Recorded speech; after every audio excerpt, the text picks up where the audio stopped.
Sang Maha Yekti sawusing smedi mungguing patrabaan dangwani ngaliwi jiling sasangka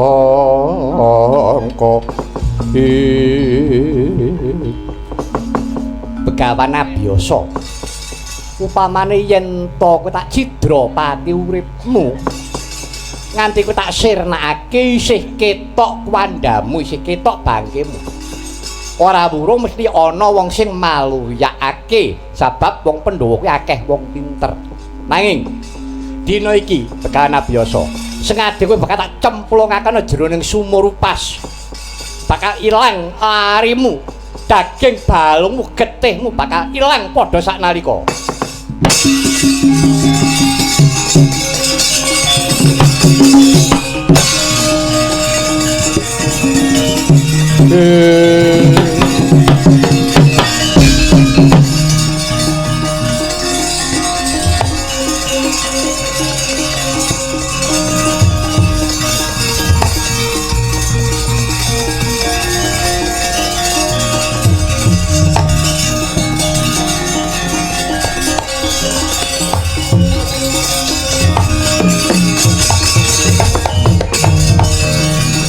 Ing driya mangun kong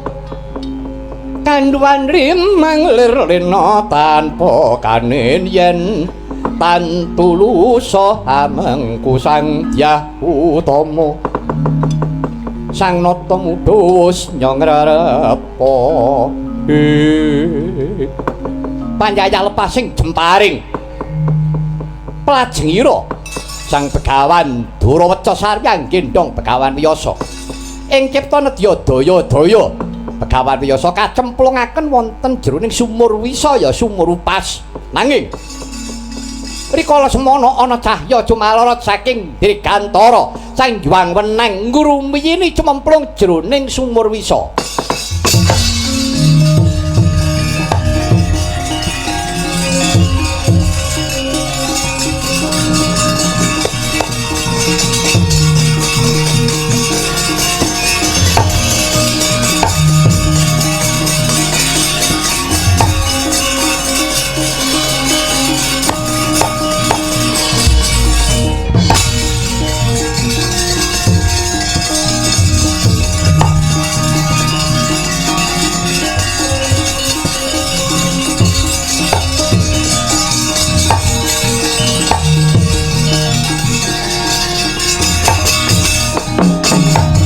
Telaruta saking Gudha sang Kurukula yen tanah mutusa sang Sri Begawan abiyasa sumurupa iki madyaning alas Kandhawa iki ana wujuding sumur wisa ya sumur upas ampuhe kagila-gila sapa sing dicemplungaken jroning sumur upas lakon bakal merata liku andane lebur tumpur tanpa dadi. Dina iki kowe bakal tak cemplungake ana jroning sumur upas. Mbok menawa iki marganing patimu Begawan abiyasa.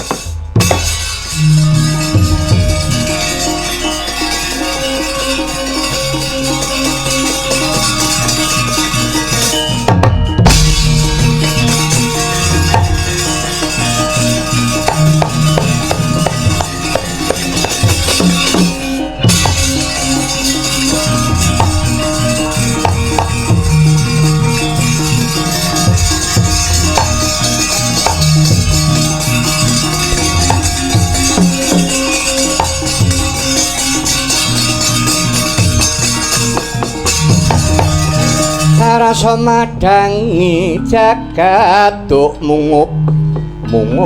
paneng sak pucak ing bukir marbabang sumirat keneng soroting surya mega lan gunungku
wis meh ora hina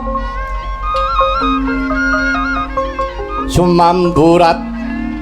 bang wetan sumilak ngakoso kabyat sanjuang surya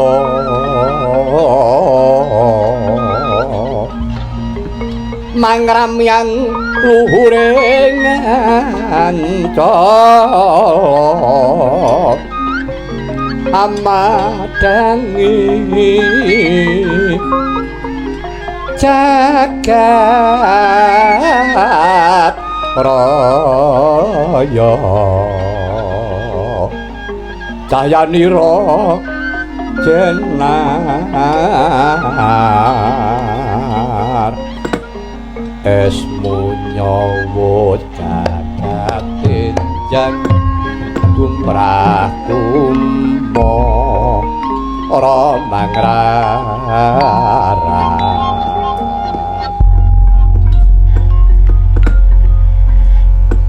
wong wilayah mangarcamana sidam sekaring bawana langgeng titah ulun nggir abiyasa aja kaget ulun ing kakange Jawantah iya pukulun sewu lepat jagung tangak sapa paduka pukulun kula ngaturaken sumungkeming pangabekti kula mugi konjo sandhap padanipun bang padha wenang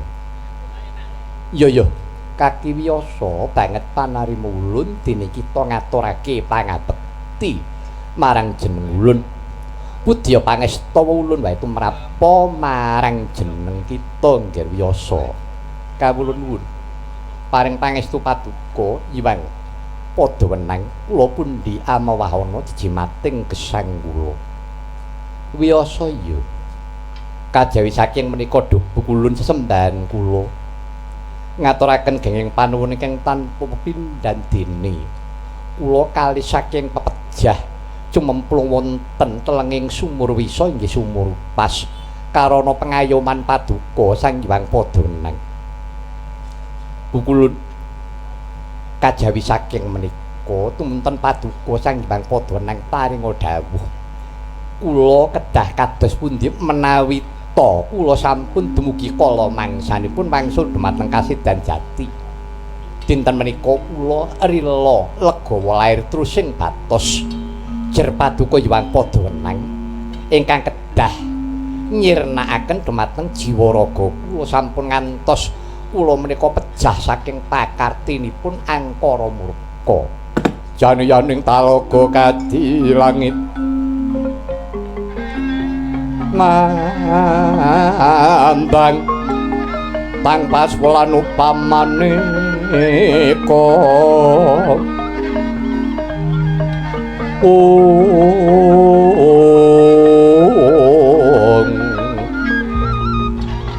lintang Turya Kusuma Yana sumawur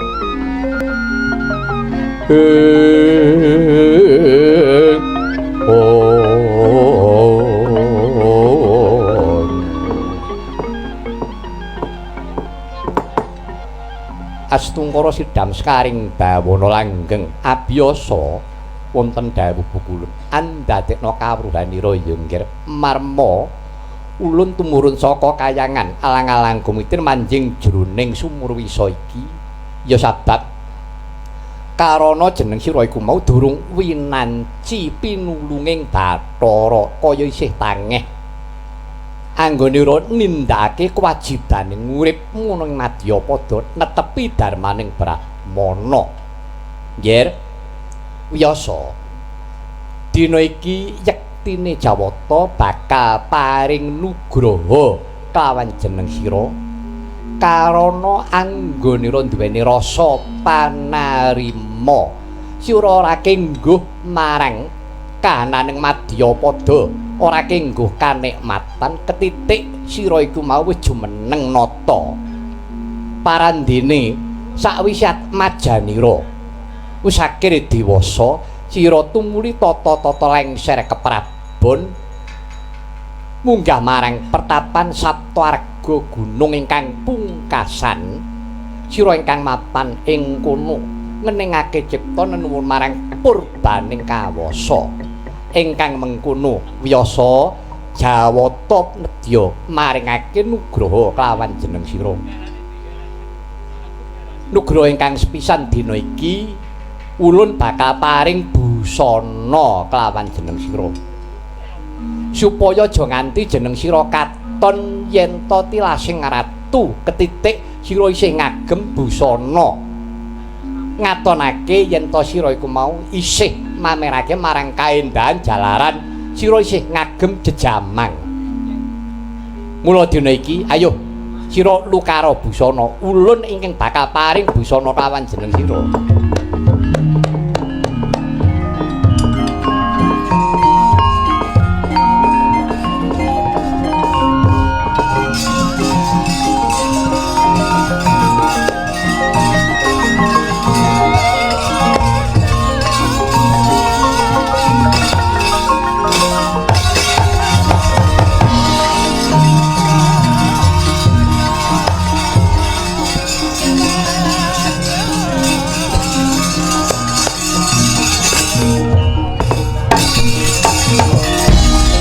Nyatang kalangian aklar pandamon taratin non lirga konang surem sorotetan padang kasor lan pajaring purnaming gekono dasaring mongso katiga biasa wonten timbalan keng ada jeneng sira ulun lukari nggonira ngagem jejamang dina iki tak paringi busana ingkang aran sabuk tali murda sabuk ngarane paning setali uga wis ngarani murda kuwi sirah talining mustaka kuwi apa talining murda kuwi apa kang sinebut surban dina iki wis ulun patrapake kelawan jeneng sira sira ora ulun keparengake ngagem jejamang ingkang ngatonake kalamun ta sira iku mau tilasing narendra ya nadyan ta sira iku mau traing ratu rening sira wis ngipatake marang kadonyan nengenake marang kasutapan sisan gawe busananira dina iki tak tetepake sira ngagem surban kang kaya mengkono mau lan dina iki sira bakal antuk nugraha peparinging Gusti kang ngakarya jagat. Besok kowe sedamu bisa moksa.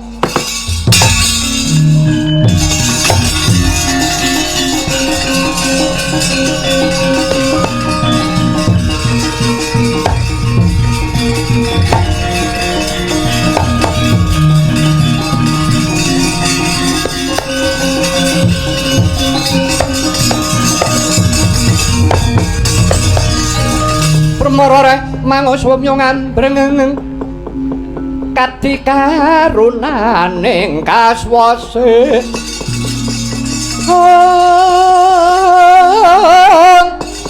aning marga malakong risang Gandawatrat mojo lalung ngulati surya mangrang sang waya aduh pukulut jimat sesembahan kula pukulut pepunden kula mangke prateng delahan semanten genging nugraha ingkang paduka paringaken dumateng jasad kula wiyasa wonten dawuh pukulut sejatine ora ngomongake jeneng sira ingkang bakal antuk nugraha moksa kajaba jeneng sira wayahira para Pandhawa besok uga mengkono mekaten pukulut iya nadyan ta cara-carane muksa beda-beda nanging kabeh keparinge Gusti pancen mengkono lan kalebu sapa sing biyantu kelawan jeneng sira uga bakal antuk kanikmatan bali marang tepet suci kanthi muksa kawula nuwun pukulut andadosaken bingah raos sing manah kula kajaba saka iku wiyasa